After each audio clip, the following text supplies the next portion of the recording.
Hi. ഒരു പെൺകുട്ടിയെ അതിഭീകരമായി കൊന്നു കളഞ്ഞു.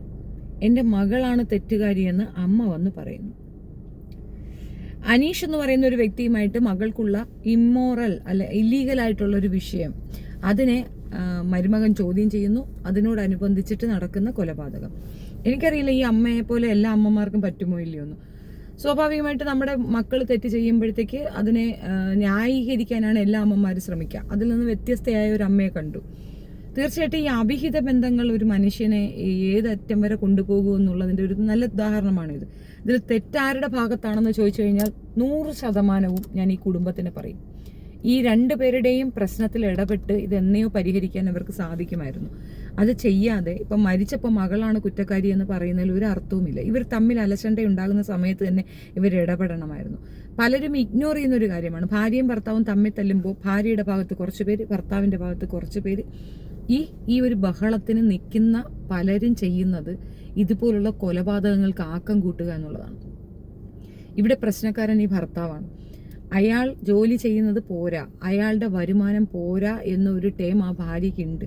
അവളുടെ കൺസേൺ മുഴുക്ക ഫിനാൻസ് ആണ്. അപ്പം ആ പൈസയിൽ കൺസേൺ ചെയ്യുന്ന ഒരു വ്യക്തിയെ കൂടുതൽ സ്നേഹിക്കാനും എൻ്റേതാക്കി നിർത്താനും പുള്ളി ശ്രമിക്കുന്ന ഒരു ശ്രമമുണ്ട്. ഈ പാർട്ട്ണർഷിപ്പിൽ ഏറ്റവും കൂടുതൽ നമ്മൾ പാലിക്കേണ്ട ചില മര്യാദയുണ്ട്. കൊണ്ടുവരുന്നത് എന്താണോ അതിൽ സന്തോഷം കണ്ടെത്താൻ നമ്മുടെ പാർട്ട്ണർക്ക് സാധിക്കണം. അത് ഭാര്യ പോയിട്ട് കൊണ്ടുവരുന്നതിലും തെറ്റില്ല, ഭർത്താവ് കൊണ്ടുവരുന്നതിലും തെറ്റില്ല. പക്ഷെ ആ ഒരിതാണ്, ഈ ഒരു എമൗണ്ടാണ്, ഇതിനകത്ത് നമ്മൾ സംതൃപ്തരാകണം. അല്ലെ ഇതിൽ കൂടുതൽ നീ കൊണ്ടുപോവാ എന്ന് പറഞ്ഞ് ഇവിടെ ഫോഴ്സ്ഫുള്ളി ചെയ്യരുത്. അതേസമയം അവസ്ഥകൾ പറഞ്ഞ് മനസ്സിലാക്കിക്കൊണ്ട് അവർക്കത് പറഞ്ഞു കൊടുക്കുന്ന രീതിയുണ്ട്. അതറിയാത്തവർക്ക് ഇതുപോലുള്ള ജീവിതം നഷ്ടപ്പെടുന്ന ഒരു ടൈം വരും. അനീഷ് എന്ന് പറയുന്ന വ്യക്തി ഇതിനകത്ത് നല്ലൊരു റോള് ഉണ്ട്.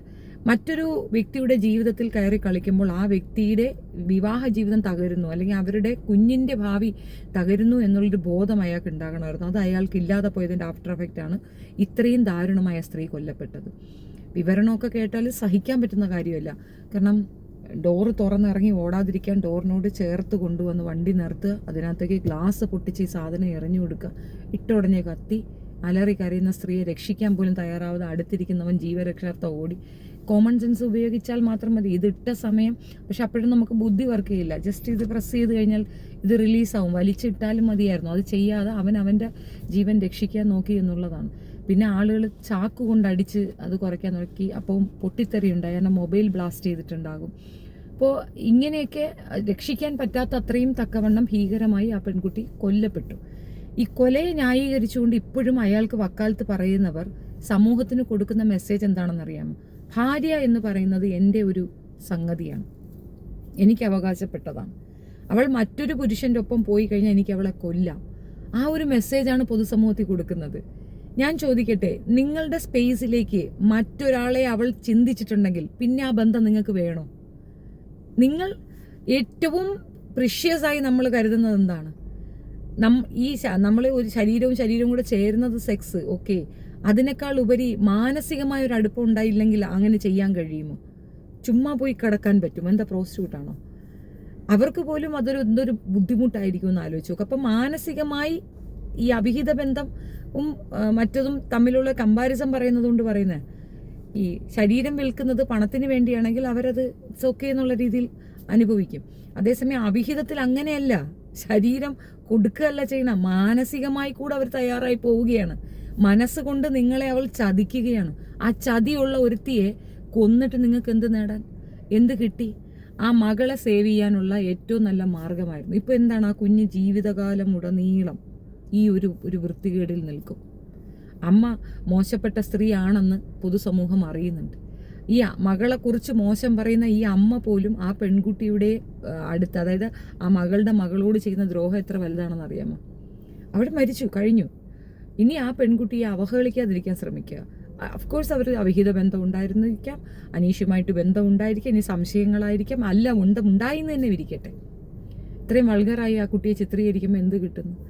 ഇപ്പം ജീവിച്ചിരിക്കുന്ന ആ മകളെ ബാധിക്കുന്നതെന്ന് ആലോചിച്ച് നോക്കിയാണ്. അവളുടെ അമ്മ ഇങ്ങനെയാണ് എന്നറിയുന്നത് ആ കുട്ടിക്ക് ഭാവിയിൽ എന്തെല്ലാം ബുദ്ധിമുട്ടുണ്ടാക്കും.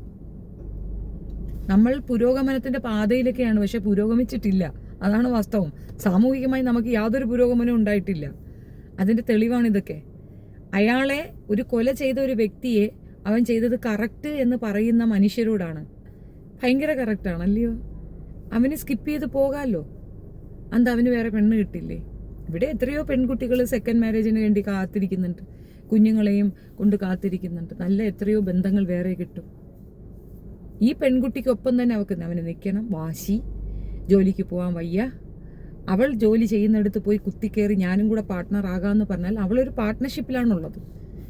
അനീഷ് എന്ന് പറയുന്ന വ്യക്തിയുമായി പാർട്ട്ണർഷിപ്പിൽ തുടങ്ങിയ സംവിധാനത്തിലേക്ക് ഇയാൾ കുത്തിക്കയറാൻ ചെല്ലുന്നിടത്താണ് ഈ പ്രശ്നം വഷളാകുന്നത്. ഇയാൾക്ക് ഇയാളുടെ പണി നോക്കിക്കൂടെ, അത് ഞാൻ നോക്കിക്കോളാം എന്ന് പുള്ളിക്കാരത്തി പറയുന്നുണ്ടെങ്കിൽ അത് ഈ അമ്മയ്ക്കും പറഞ്ഞ് മനസ്സിലാക്കി കൊടുക്കാന്നുള്ളതല്ലേ ഉള്ളൂ. കൂടുതൽ അവളെ ആക്രമിച്ചപ്പോൾ കൂടെ ഉണ്ടായിരുന്ന പാർട്ട്ണർ അവക്ക് വേണ്ടിയിട്ട് ഇയാളെ കയ്യേറ്റം ചെയ്തു. തെറ്റ് തന്നെയാണ്. പക്ഷെ ഒഴിഞ്ഞു പോകാന്നൊരു ചോയ്സ് ഇല്ലേ? അയാളുടെ ഉള്ളിലുള്ള ആ ക്രൂര മൃഗം ഉണർന്നത് എപ്പോഴാണ്? ഇയാൾ ഈ പെൺകുട്ടിയെ അമിതമായി സ്നേഹിച്ചിരുന്നു എന്ന് പറയുന്നത്. എനിക്ക് തോന്നുന്നില്ല നമ്മൾ സ്നേഹിച്ച ഒരു വ്യക്തിയെ ഒന്ന് നുള്ളി നോവിക്കാൻ നമുക്ക് പറ്റുമോ? ഭീകരമായി ആ പെൺകുട്ടിയെ കൊന്നു കളഞ്ഞു. എന്ത് വേദനിച്ചിട്ടുണ്ടാവും? നിങ്ങളുടെ കൈയൊന്ന് പൊള്ളിച്ചു നോക്കുക, അപ്പം അറിയാം. മരണപ്പെട്ടതാണ് നല്ലത്. അത് രക്ഷപ്പെട്ടെങ്കിലും ഒന്നിനും കൊള്ളാത്ത ഒരു ചണ്ടിയായി പോകും. അത്രമാത്രം ഭീകരമായി അതിനെ കൊന്നു കളഞ്ഞു. അവൻ മനുഷ്യനാണോ? മൃഗമല്ലേ അവൻ? അവനെ വക്കാലത്ത് പറയുന്ന ആ അമ്മയുടെ മാനസികാവസ്ഥയെ പുകഴ്ത്തി പറയുന്ന മനുഷ്യരോട് എനിക്കൊന്നും പറയാനില്ല. ആ അമ്മ ഇത് അവൾ കാരണമാണ് എന്ന് പറയുന്നു. അവളെ ഒരാളെ ഏൽപ്പിച്ചാൽ അയാളാണ് അധികാരി എന്ന ചിന്ത അമ്മയിലുള്ളത് കൊണ്ടാണ് ഈ പ്രശ്നം. മകളും മരുമകനും തമ്മിൽ പ്രശ്നമുണ്ടെങ്കിൽ അതെന്താണെന്ന് സംസാരിച്ച് തീർക്കാനും, ഫിനാൻഷ്യൽ ഇഷ്യൂ ആണെങ്കിൽ അവരോടത് സംസാരിച്ച് ക്ലിയർ ചെയ്യാൻ ഈ അമ്മയും അച്ഛനും ശ്രമിച്ചിരുന്നെങ്കിൽ ആ കുട്ടി ഇങ്ങനെ ദാരുണമായി കൊല്ലപ്പെടില്ലായിരുന്നു. ഇനി നിന്നുകൊണ്ട് ആ പെൺകുട്ടിയെ പറ്റി പോഷം പറഞ്ഞുകൊണ്ട് ആർക്കെന്ത് ലാഭം? അവിഹിതങ്ങളെ സപ്പോർട്ട് ചെയ്യരുത് എന്ന് തന്നെയാണ് എൻ്റെയും ഭാഗം. പക്ഷെ ഒരു കാര്യം പറയാം, നമ്മുടെ സ്പേസിലേക്ക് മറ്റൊരാളെ അവർ ചിന്തിച്ചിട്ടുണ്ടെങ്കിൽ നമ്മൾ മനഃപൂർവ്വം ഒഴിഞ്ഞു കൊടുക്കുക.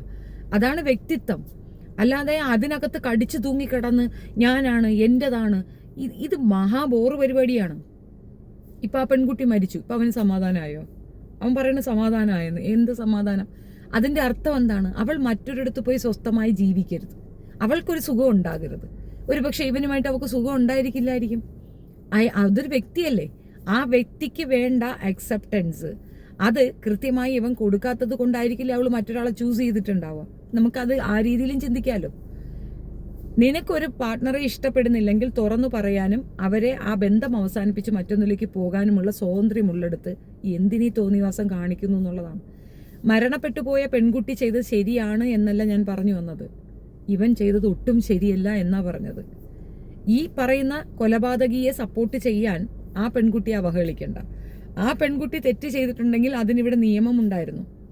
നമ്മൾ നിയമം കയ്യിലെടുക്കുകയല്ല വേണ്ടത്. ആ പെൺകുട്ടി അവിഹിതത്തിന് പോയാൽ കൊലയാണോ ശിക്ഷ? അവിഹിതത്തിന് ഇവിടെ കൊലപാതകമാണോ ശിക്ഷ? ഓരോരുത്തരുടെ പേഴ്സണൽ ചോയ്സാണ്. സെക്സും അതിൻ്റെ റിലേറ്റഡ് ആയിട്ടുള്ള ലൈഫും ഒക്കെ നമ്മൾ വിവാഹശേഷമാണ് മനസ്സിലാക്കുന്നത്. വിവാഹശേഷം നമുക്ക് മിണ്ടാൻ പറ്റാത്തൊരവസ്ഥയുണ്ട്, സാമൂഹിക വ്യവസ്ഥ, അല്ലെങ്കിൽ ചുറ്റുമുള്ളവർ നമ്മളെ എന്ത് പറയും. പല പെൺകുട്ടികളും അവരവരുടെ ജീവിതം ഹോമിക്കുകയാണ് ചെയ്യണത്. അവർക്ക് നന്നായിട്ട് മനസ്സിലാവും ഐ എം നോട്ട് സാറ്റിസ്ഫൈഡ്, പക്ഷെ പറയാൻ പറ്റത്തില്ല. എന്താ കുഴപ്പം? അവൻ നന്നായി നോക്കുന്നില്ലേ, അവൻ നല്ലപോലെ വെക്കുന്നില്ലേ എന്ന് പറയും. അവൾ കുറച്ചുകൂടെ ലൈഫിനെ സീരിയസ് ആയി കണ്ട വ്യക്തിയാണ്. അതുകൊണ്ട് ഒരു കുട്ടി തന്നെ അവൾ അവസാനിപ്പിച്ചത്, ഒരു പെൺകുഞ്ഞ്. അവൾക്ക് മനസ്സിലായി അയാൾ നന്നായി ഏൺ ചെയ്ത് കൊണ്ടുവരുന്ന ഒരു വ്യക്തിയാണ്, അല്ലെങ്കിൽ അയാൾ നല്ലപോലെ ഫ്യൂച്ചർ പ്ലാനുള്ള ഒരാളാണെങ്കിൽ അവൾ കുഞ്ഞുങ്ങളെ ഉണ്ടാക്കിയിട്ടുണ്ടാവും. ആ ഒരു കുഞ്ഞിൽ അവൾ ബന്ധം നിർത്തുമ്പോൾ തന്നെ മനസ്സിലാക്കേണ്ട ഒരു കാര്യം, അവൾക്ക് ഇയാളുടെ പറ്റി ഒരു രീതിയിലുള്ളൊരു അഭിപ്രായവും ഇല്ല. അതൊരു പക്ഷെ അവൾ വീട്ടിൽ പറഞ്ഞാണ്. കുടുംബം അവനൊപ്പം നിൽക്കുകയാണ്, കാരണം സൊസൈറ്റിയിൽ അവന് നല്ല പേരാണ്. അവനൊരു നാർസിസ്റ്റ് പേഴ്സണാലിറ്റിയാണ്, നല്ല ഒരു വൃത്തികെട്ട ചിന്താഗതിയുള്ള ഒരു വൃത്തികെട്ടവനാണ്. അവൻ്റെ ഉള്ളിലുള്ള ക്രിമിനലിനെയാണ് നിങ്ങൾ ഇപ്പോൾ കണ്ടത്. ഇത് സൈക്കോപാത്ത് എന്ന് പറയും, ഐ മീൻ സോഷ്യോപാത്ത്. അതായത് സൊസൈറ്റിയിൽ ഇവർക്ക് ഭയങ്കര നല്ലൊരു ഇമ്പാക്റ്റാണ്, നല്ലൊരു അക്സെപ്റ്റൻസ് ആണ്. ഇവരുടെ ഉള്ളിലുള്ള ക്രിമിനലിസം മനസ്സിലായ ഒരേ ഒരു വ്യക്തി മരണപ്പെട്ട സ്ത്രീയാണ്.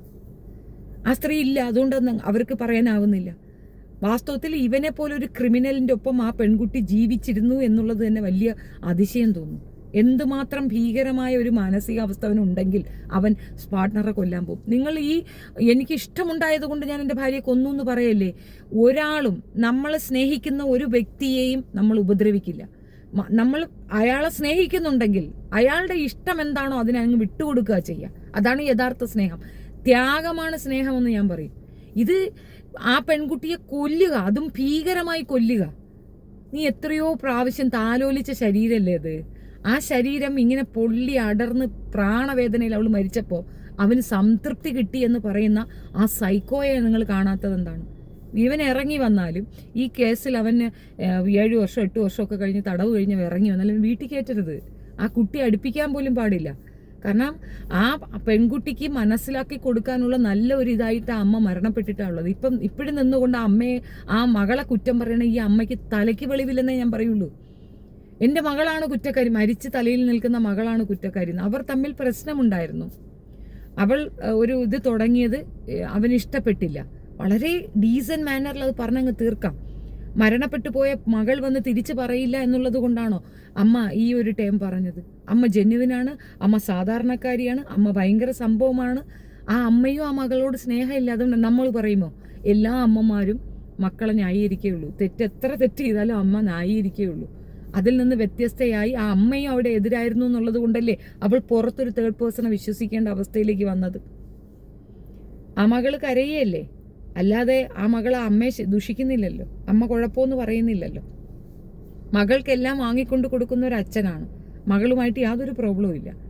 അവൾക്കത് താല്പര്യമില്ല, സന്തോഷം ഉണ്ടായിരിക്കത്തില്ല. അവർക്കുള്ളിൽ നടന്നത് എന്താണെന്ന് അവർക്ക് മാത്രമല്ലേ അറിയുള്ളൂ. വെറുതെ അസ്യൂം ചെയ്ത് ഓരോന്ന് പറയുന്നു. ഇതിനകത്ത് എന്താന്ന് പറഞ്ഞു കഴിഞ്ഞാൽ, ചില മനുഷ്യരിങ്ങനെയാണ്, പൊതുസമൂഹത്തിന് മുമ്പിൽ ഭയങ്കര മാന്യന്മാരായിരിക്കും. അവരെ സഹിക്കുക എന്നുള്ളത് വീട്ടുകാരുടെ ഒരു ബാധ്യതയായിരിക്കും. ആ ബാധ്യതയിൽ നിന്ന് അവൾ മുക്തയാകാൻ സ്വയം പര്യാപ്തതയ്ക്ക് ഇറങ്ങിയിട്ടുണ്ടാകും. അവൾ ഉണ്ടാക്കിക്കൊണ്ട് വരുന്നതിനകത്ത് ഞാനും പങ്കാളിയാവാൻ കുത്തിക്കേറി അങ്ങോട്ട് തള്ളുന്നത് എന്തിനാണ്? നല്ല ഒരു സംശയരോഗി ഉണ്ടായിരുന്നു അയാൾക്കുള്ളിൽ. ആ സംശയരോഗിയാണ് അയാളെ കൊണ്ടിത് ചെയ്യിച്ചത്. ഇതിന് പല ന്യായമുഖങ്ങളാണ്. അവിഹിതത്തിന് പ്രോത്സാഹിപ്പിക്കുക. അവിഹിതങ്ങൾ എങ്ങനെ വരുന്നു എന്ന് ചിന്തിക്കൂ. ഒരു വ്യക്തിയിൽ നമ്മൾ കൃത്യമായി നമ്മൾ അവരെ പെർഫെക്ഷനിൽ നോക്കുകയാണെങ്കിൽ നമ്മൾ മറ്റൊരിടത്തേക്ക് പോകും. ഇപ്പോൾ നമ്മളൊരു വീട് വാടകയ്ക്ക് എടുക്കുന്നു. ഇത് എക്സാമ്പിൾ പറയാൻ പറ്റുന്നതെന്ന് മനസ്സിലാകാൻ വേണ്ടിയിട്ട്. ഒരു വീട് വാടകയ്ക്ക് എടുക്കുന്നു. നമുക്ക് ചില അസൗകര്യങ്ങളുണ്ട്. അസൗകര്യങ്ങളുടെ മേളിൽ അസൗകര്യങ്ങളാകുമ്പോൾ നമ്മളുടെ കയ്യിൽ കുറച്ചുകൂടെ ഫിനാൻസ് ഉണ്ട്, ഇതിനേക്കാൾ നല്ലൊരു വീട് എടുക്കാനുള്ള പ്രാപ്തി നമുക്കുണ്ടെങ്കിൽ നമ്മൾ ആ അസൗകര്യത്തിൽ കിടന്ന് കളിക്കുമോ? നമ്മൾ കുറച്ചുകൂടെ സെക്യൂറായ ഒരിടത്തേക്ക് മാറില്ലേ? അത്രയേ ഉള്ളൂ ഈ അവിഹിതം എന്നതിൻ്റെ ഒരു ഡെഫിനിഷൻ. നിങ്ങൾ കൊടുക്കുന്ന ടോർച്ചർ കൊണ്ടാണ് നിങ്ങളുടെ പാർട്ട്ണർ മറ്റൊന്ന് ചിന്തിക്കുന്നത്. അല്ലെങ്കിൽ നിങ്ങൾക്ക് കൊടുക്കാൻ കഴിയാത്ത സുഖം മറ്റൊരാൾ കൊടുക്കുന്നു എന്നുള്ളതാണ്. അങ്ങനെ ഒന്നിലേക്ക് പോകാതിരിക്കാൻ നമ്മൾ വിജിലൻ്റായി നിൽക്കുക. പെർഫെക്ഷൻ എന്ന് പറയുന്നത്, ഇപ്പം നമുക്ക് വണ്ടിയുടെ ഇത് ചേഞ്ച് ആക്കണം, ഓയിൽ ചേഞ്ച് ആക്കാതെ ഇത് കൊണ്ടോടിച്ച ഇത് നമ്മുടെ വണ്ടിയല്ലേ, അതങ്ങ് ഓടിക്കോളൂ എന്ന് പറഞ്ഞാൽ അങ്ങനെയല്ല. പെർഫെക്റ്റ് ടൈമിൽ അതിൻ്റെ ഓയിൽ ചേഞ്ച് ചെയ്താൽ അത് സ്മൂത്തായിട്ട് പോകും. അല്ലെങ്കിൽ എന്താണ്, സൗണ്ട് കേൾപ്പിക്കും, പല കോലങ്ങളും ഉണ്ടാക്കും, ബ്രേക്ക് ഡൗൺ ആകും, പല പ്രോബ്ലംസും ഉണ്ടാക്കും. ഇത് തന്നെയാണ് ഒരു ലൈഫ്. എല്ലാ ബന്ധങ്ങളിലും അങ്ങനെ തന്നെയാണ്. അത് നമ്മളിങ്ങനെ മെയിൻറ്റെയിൻ ചെയ്യണം. ആ മെയിൻറ്റെയിൻ ചെയ്യുന്നതിൽ വരുന്ന പാളീച്ചയിലാണ് വണ്ടി വേറെ ആലോചിക്കുന്നത്. കാറും വണ്ടിയും ഭാര്യയൊക്കെ ഒരുപോലെയാണ്. വേറൊരുത്തൻ്റെ കൈ കൊടുക്കരുതെന്ന് പറഞ്ഞ് കേട്ടിട്ടില്ലേ? അതുപോലെ തന്നെയാണ് നമ്മൾ സൂക്ഷിക്കുന്ന രീതി. നമ്മൾ പക്വമായി നമ്മൾ കാര്യങ്ങൾ മനസ്സിലാക്കി സൂക്ഷിക്കാത്തടത്ത് ഭാര്യയ്ക്ക് ഇങ്ങനെ വേറെ ചിന്താഗതി വരും, വേറെ അവിഹിതങ്ങൾ വരും. ഇതൊന്നും നമുക്കൊന്നും ചെയ്യാനാകത്തില്ല എന്നുള്ളതാണ് വസ്തുത. 100% ആ മനുഷ്യൻ ഒരു നാർസിസ്റ്റ് പേഴ്സണാലിറ്റിയാണ്. അയാൾ അത്രയും വലിയ ദുഷ്ടനായതുകൊണ്ട്, ഒരു കൃമി ആയതുകൊണ്ടാണ് ആ സ്ത്രീയെ ഇത്രയും ഭീകരമായി കൊന്നു കളഞ്ഞത്. നിനക്ക് വേണ്ടെങ്കിൽ കളഞ്ഞിട്ട് പോടാ, പകരം കൊല്ലുകയാണോ വേണ്ടത്? ഇതിനെ ന്യായീകരിച്ചുകൊണ്ട് അവിഹിത കൂട്ടായ്മകളെ ചീത്ത വിളിച്ചുകൊണ്ട് കുറേ പേര് പറയുന്നുണ്ട്. അവിഹിതം എങ്ങനെ വരുന്നെന്നും കൂടെ ചിന്തിക്കുക.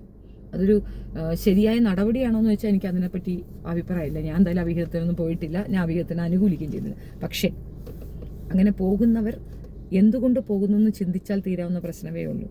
ഒരു പരിധിയിൽ കൂടുതൽ ടോർച്ചർ താങ്ങാൻ ഇന്നത്തെ കാലഘട്ടത്തിൽ ആരും തയ്യാറാകത്തില്ല. സോ ഓപ്പണാണ്, കൃത്യമായി പരസ്പരം കാര്യങ്ങൾ പറഞ്ഞ് മനസ്സിലാക്കി പറഞ്ഞ് അവസാനിപ്പിച്ച് അവരവരുടെ പാത്ത് നോക്കിക്കഴിഞ്ഞാൽ ഒരു പ്രോബ്ലം ഉണ്ടാകത്തില്ല. പക്ഷേ ഇന്ന് അങ്ങനെയല്ല. ഞാനാണ് വലുത്, നീയാണ് വലുത്, ഞാൻ തോക്കൂല, നീ തോക്കൂല, എൻ്റെന്ന് നീ പോയാൽ നീ വേറെ ആരുടെടുത്തും പോകരുത്. ഈ മെയിൻ സെറ്റ് ഉള്ളവരാണ് ഇതുപോലുള്ള കൊല ചെയ്യുന്നത്. അങ്ങനെയുള്ളവരെ നമ്മൾ മനസ്സിലാക്കിയാൽ വീട്ടുകാർ കൂടെ എടുത്ത് ഓപ്പണായി കാര്യം പറഞ്ഞ് അവരെ ഒഴിവാക്കുന്നതായിരിക്കും ദ ബെസ്റ്റ് വേ. അല്ലെങ്കിൽ കാലം പൂര അവർക്ക് വേണ്ടി സാക്രിഫൈസ് ജീവിച്ചിട്ട് അവസാന കാലഘട്ടത്തിൽ ഇപ്പോൾ വയസ്സായവർ പോലും ചെയ്യുന്നുണ്ട്, കൊന്നു കളയുന്നു. അതെന്ത് വേലയാ അത്? എനിക്ക് എൻ്റെ അഭിപ്രായം ഇതാണ്. പലരും വന്നിട്ട് ഇത് ഇത്താടെ ടൈമിൽ പറയാം, എൻ്റെ ടൈം ഇതാണ്, എനിക്കിങ്ങനെ അറിയുള്ളൂ. ഞാൻ ഒരിക്കലും അയാളെ അനുകൂലിക്കുകയോ ആ അമ്മ പറഞ്ഞതിനെ അനുകൂലിക്കുകയോ ചെയ്യത്തില്ല. അമ്മ അവസരവാദിയാണെന്ന് മാത്രമേ ഞാൻ പറയുള്ളൂ. അമ്മ ന്യായത്തിൻ്റെ കൂടെ നിൽക്കുക. എന്ത് ന്യായം? മകളെ കൊന്നു കളഞ്ഞതാണോ ന്യായം? മകൾ അത്രയും ക്രിമിനലാണെന്നാണോ? സ്വന്തം കുഞ്ഞിനെ അവളെന്താ കള്ളക്കടത്ത് നടത്തിയോ? അവൾക്കും ആഗ്രഹങ്ങൾ ഉണ്ടാവത്തില്ലേ? എന്താണ് ആ അമ്മയ്ക്ക് ആ ബോധമില്ലാത്തത്? അതൊരു ഇനി മരുമകൻ വന്ന് തന്നെയും കൂടെ കൊല്ലുമെന്നുള്ള ഭയം കൊണ്ടായിരിക്കും തള്ള അത് പറയുക. എനിക്കിത് അംഗീകരിക്കാൻ ബുദ്ധിമുട്ടുണ്ട്. നിങ്ങളുടെ അഭിപ്രായം കമൻറ്റിൽ രേഖപ്പെടുത്തുക. Thank you so much.